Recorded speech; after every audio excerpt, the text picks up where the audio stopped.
To set a alarm clock on Samsung Galaxy A56 5G, first of all you will need to open your clock app. So just open your app drawer and then click on the clock right here. Now we need to select the alarms and click on the plus button to open the editor for our alarm clock.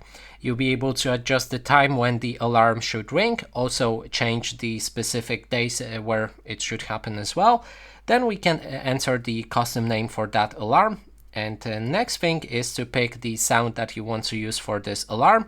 Also, you can adjust vibrations, enable or disable them, or change the entire vibrations mode.